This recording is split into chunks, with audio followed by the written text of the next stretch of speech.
Nah, sebelum kita mulai pembelajaran kita hari ini, supaya kita dimudahkan belajarnya, kita awali dulu dengan ngapain? Berdoa.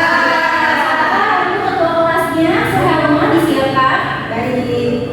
Duduk siap. Siap. Sebelum belajar, marilah kita berdoa terlebih dahulu. Berdoa dimulai. Berdoa selesai. Ucap salam. Assalamualaikum warahmatullahi wabarakatuh. Ya, waalaikumsalam warahmatullahi wabarakatuh. Ya, tadi kita sudah membaca doa. Semoga dengan tadi kita membaca doa, pembelajaran kita hari ini bisa berjalan dengan baik ya, anak-anak. Amin. Oke, kalian sudah siap untuk belajar hari ini? Siap. Ya, tapi coba ibu cek dulu, sepertinya masih ada kursi yang kosong ya anak-anak ya. Ada yang tidak hadir hari ini? Ada. Bisa diinfokan siapa yang tidak hadir temannya hari ini? Ada. Yang pertama, Rahayu. Rahayu Sakit. sakit. Kita doakan semoga cepat sembuh ya. Amin. Kemudian yang kedua siapa ada lagi? Deana. Deana kenapa kita? Izin. Oke, semoga nanti bisa tetap mengikuti pembelajaran, nanti bisa di-share ya dokumennya ya. Ya, Bu. Sip, kalau begitu hari ini kita akan melanjutkan pembelajaran kita. Ada yang tahu sebelumnya kita belajar apa? Belajar tentang itu teknologi, Bu. Teknologi, Iya. teknologi ya. Ya betul sekali, sebelumnya kita membahas teks teknologi tentang ide pokok. Hari ini kita akan melanjutkan pembelajarannya, yaitu kita akan berdiskusi tentang teknologi atau kecerdasan buatan. Nah, ini mau menginformasikan dulu gitu ya mengenai tujuan pembelajaran kita pada hari ini. Ya, sebelum kita mulai pembelajaran hari ini, Ibu akan menginformasikan dulu tujuan pembelajaran kita hari ini. Seperti yang tadi disampaikan ya oleh kita akan lanjut belajar tentang teks teknologi. Yang pertama, harapannya nanti setelah mendiskusikan isu bertema potensi kecerdasan buatan di sektor agraris Provinsi Banten ya, kan di Banten ini tinggalnya ya anak-anak. Kalian nanti bisa mempresentasikan hipotesis mengenai pekerjaan buatan yang mungkin bisa digantikan oleh kecerdasan buatan. Yang kedua, setelah mendiskusikan isu bertema potensi kecerdasan buatan di Provinsi Banten, kalian bisa menanggapi pertanyaan teman kalian secara aktif dengan kata kunci yang sesuai.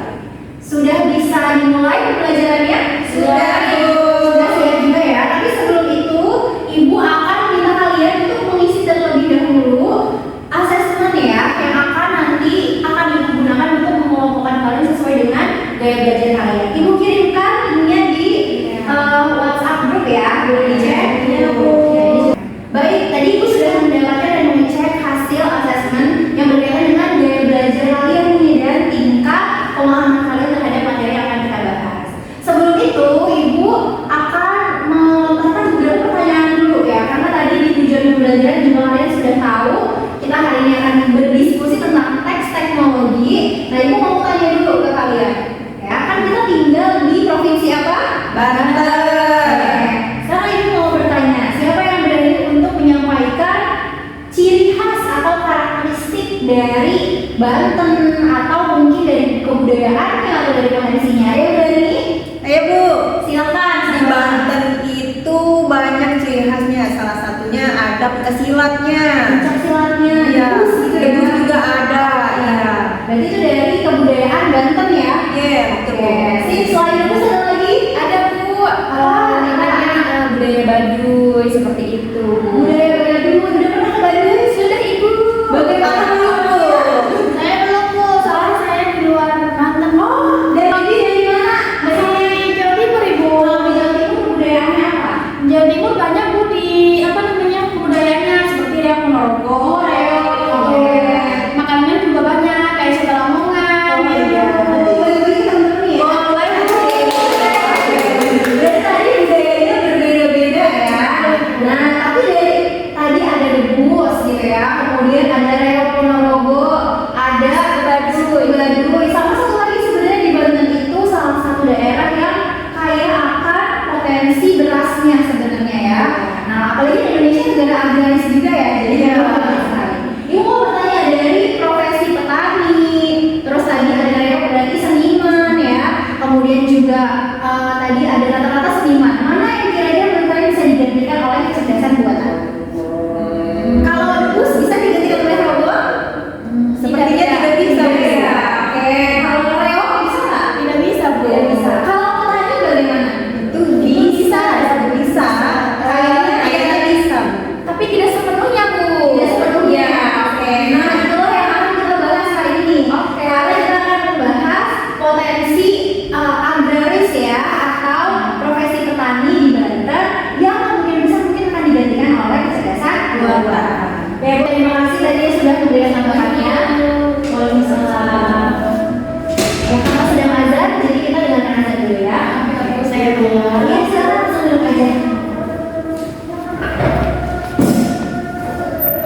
lihat juga tadi sesuai ya, ada ini yang bus gitu ya. Kemudian ada waduh, kemudian selanjutnya ada tadi potensi petani juga ya. Kalau di Jawa juga banyak ya orang yang berprofesi sebagai petani ya. Kemudian yang selanjutnya kalau di Banten ada salah satu pantai yang jadi potensi wisatanya ya, pantai apa? Sambolo. Oh, Sambolo. Pantai Oa. Oa. Ibu tahunya hanya doang ya? Oh, nama tempatnya. Oke, banyak ya. Nah, ternyata dari potensi-potensi tersebut yang bisa menggantikan peran kecerdasan buatan itu kira-kira adalah yang paling mungkin peran siapa? Petani, betul ya. Sudah pernah melihat robot-robot yang membantu pertanian? Belum. Tapi dicoba. Nah, itu kan kalian belum melihat, makanya ibu tampilkan dulu ya. Atau bukan sih? Bukan. Oh, mirip-mirip, cuma ini lebih canggih lagi ya. Oke. Oh, lucu ya, lucu kayak di film apa gitu ya. Contoh robotnya. Oke, kemudian ada videonya juga, ini boleh kalian tonton dulu ya.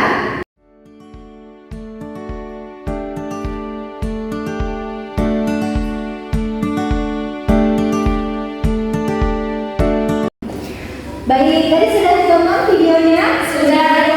Gimana? Keren nggak? Keren banget ya. Lucu. Kira-kira bisa diterapkan di Indonesia nggak ya? Bisa.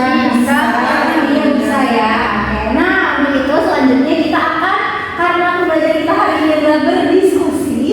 Jadi hari ini seperti yang tadi Ibu informasikan, kalian akan berdiskusi mengenai fenomena kecerdasan buatan ya. Untuk tugasnya KPD-nya sudah dikirimkan secara digital ya di grup WhatsApp masing-masing. Boleh dibuka dulu dan akan ada 3 kelompok anak-anak ya. Akan ada kelompok A yaitu ada Suhelma ya, kemudian ada kelompok B yaitu ada Rita dan Ayu, kemudian yang kelompok C-nya adalah Dewi ya. Boleh nanti kalian lihat dulu untuk LKPD-nya dan dikerjakan sesuai dengan LKPD-nya. Ya Bu.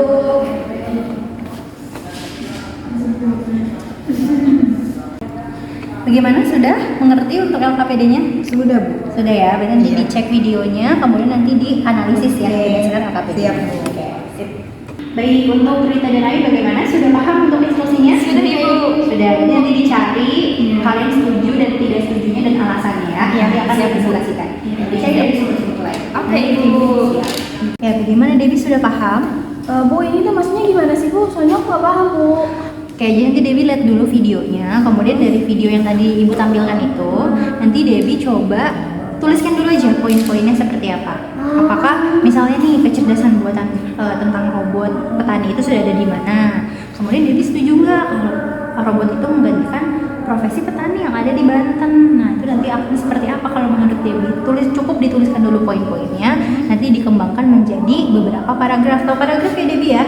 Iya Bu, tahu Bu, paragraf. Tahu ya. Nah, jadi nanti paragrafnya misalnya terdiri atas beberapa kalimat, nanti ditulis dulu seperti itu ya. Oh iya, berarti ini tulis poin-poinnya aja ya Bu ya? Gitu. Iya, tapi nanti dikembangkan, nanti Bu bantu lagi kalau Dewi masih Oh iya, baik Bu, baik Bu. Oke. Makasih ya Bu. Iya.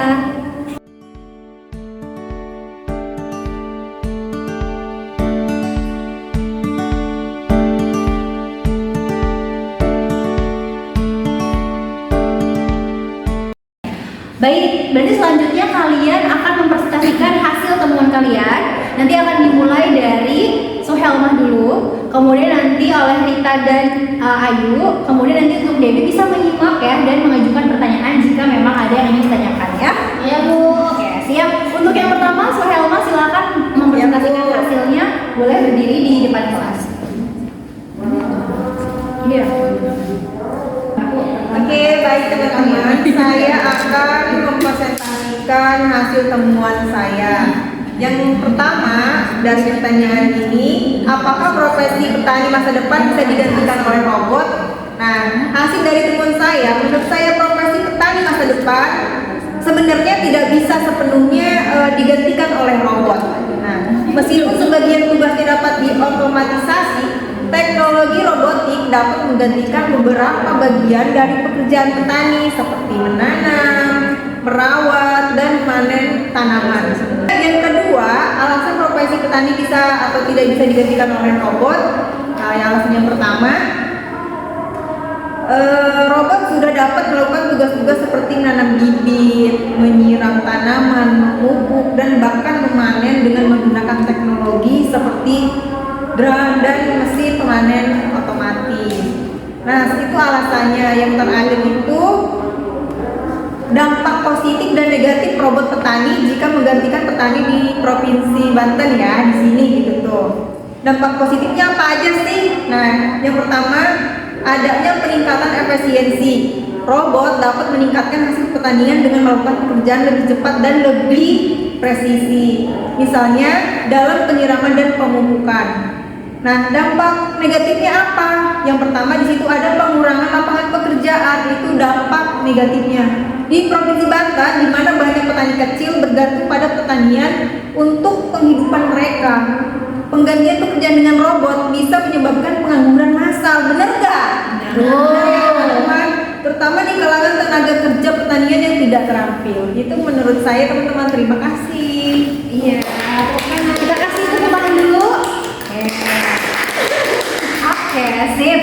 Dari presentasi Suhelma tadi sudah ada ya beberapa simpulan yang bisa kita ambil tentang robot petani. Nah, tapi akan kita lengkapi dulu dengan presentasi kelompok yang kedua ya, yaitu dari Rita dan Ayu. Silakan untuk maju ke depan menyampaikan hasil presentasinya.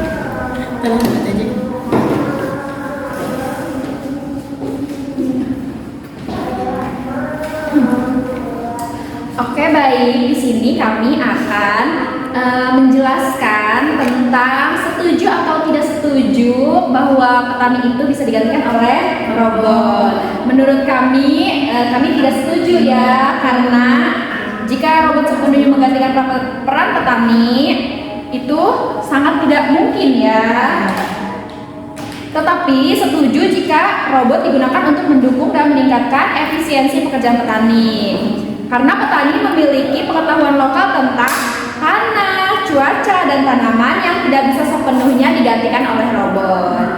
Selanjutnya pengaruh dari aspek sosial dan ekonomi. Jadi menggantikan petani dengan robot sepenuhnya dapat mengancam masa pencaharian banyak orang, terutama di pedesaan gitu ya. Jadi kan ini adalah mata pencaharian utama bagi petani-petani yang ada di desa. Jadi kalau misalnya digantikan sama robot, kasihan gitu. Mungkin itu saja ya presentasi dari kami, saya dan Ayu. Terima kasih. Baik, nah tadi kita sudah sama-sama menyimak ya hasil presentasi dari Suhelma, Rita, kemudian Ayu juga. Untuk Debbie, sesuai dengan yang ditugaskan di LKPD tadi, sudah selesai untuk tugasnya? Bentar lagi. Oh, nanti kalau sudah selesai tulisannya boleh nanti dikasih di meja ibu ya. Ya, Bu. Sekarang kita coba simpulkan dulu untuk pembahasan kita pada hari ini.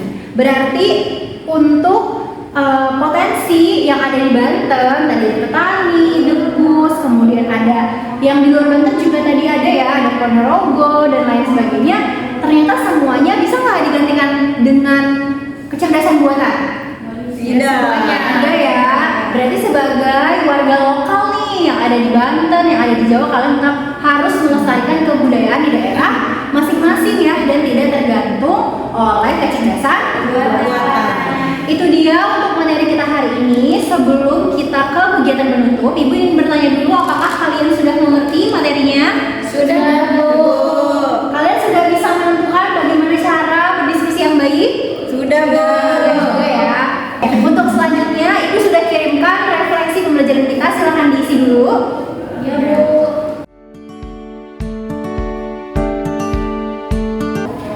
Baik, sudah diisi refleksinya? Sudah, Bu. Tadi juga Ibu sudah mengecek kalian sudah paham ya untuk pelajaran hari ini. Kalau begitu berarti pelajaran kita sudah selesai. Untuk materi selanjutnya kita akan mengelaborasi perasaan untuk memahami masalah ya dari teks teknologi juga. Sekian pembelajaran kita hari ini, supaya lebih berkah ya kita tutup dulu dengan membaca